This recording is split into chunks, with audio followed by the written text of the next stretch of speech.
So magkakabit po kami ng doorknob. Ito pong mga doorknob na ganitong klase, madali lang po ikabit. Pwede po itong kayo mismo ang gagawa nito, kaya nyo po ito mga kabaga. So ito pong i-demo kong ito. So ganito po ang tuturo ko rito para kahit paano malaman nyo kung paano. Yung ibang doorknob, mayroon dito na ano lang, yung butas lang dyan. Sinusundot lang ng pin na ganun. So ito, iba po ito. Ito naman. Yan o. Para po matanggal yan, i-push nyo lang ito pa sa baba. Tapos, yan po. So, tatanggalin mo na to. Tinanggal po natin to para ito po yung isusot natin dito. Yan. Ang diskarte po para madali ang pagkabit. Kung sakaling nabutasan nyo na, ilagay nyo po ito. Ito po ang unahin yung ilagay. Screwan natin.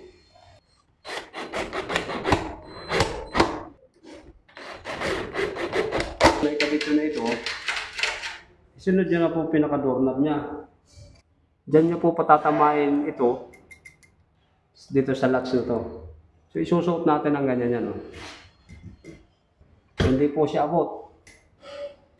Tingnan nyo po ito mga kabagaw. I-check nyo to ito. Ito, diruskas po yan. I-adjust nyo po ito para pumasok ito doon. So ulitin natin. Ayan po. Tapos pumasok na siya. Tapos ito po, bago nyo kayo ikabit yan, baka makalimutan nyo, ito po, meron po yan dito.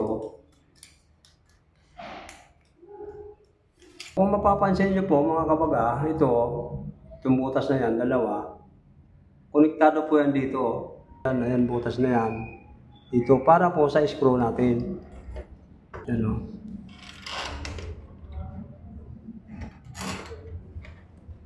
Yan.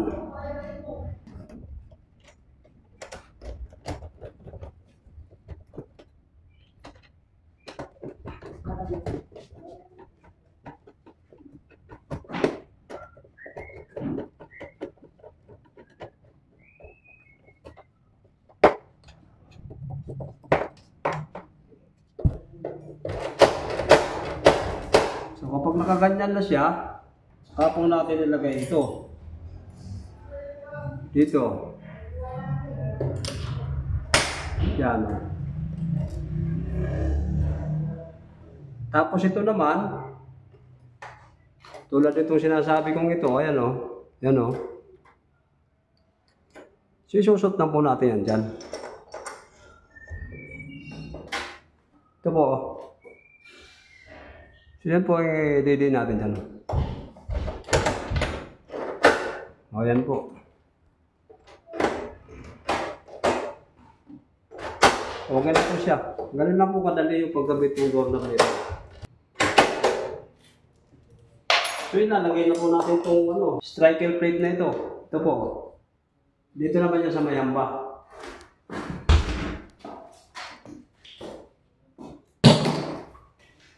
So ang gagawin natin, pauslin lang natin ng ganyan. Tapos guhitan lang natin dito.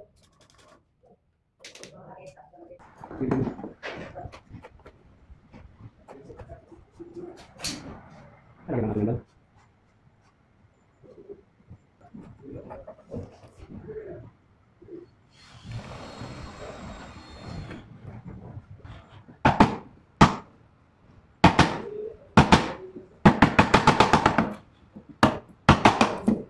Papuron tong pais ko.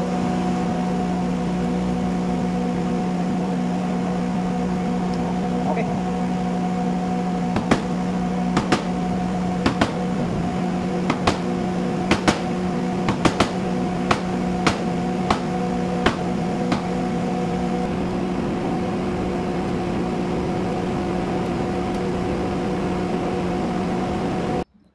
Ilagay po natin to.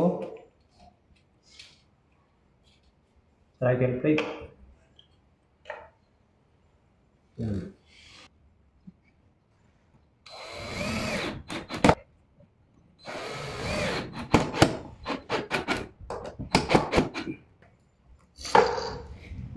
Susubukan nga po natin isara.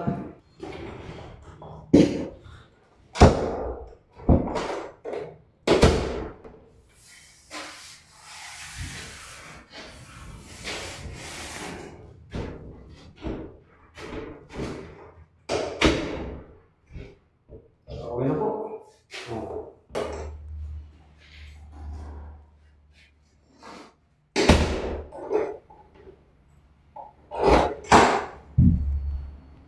Yo.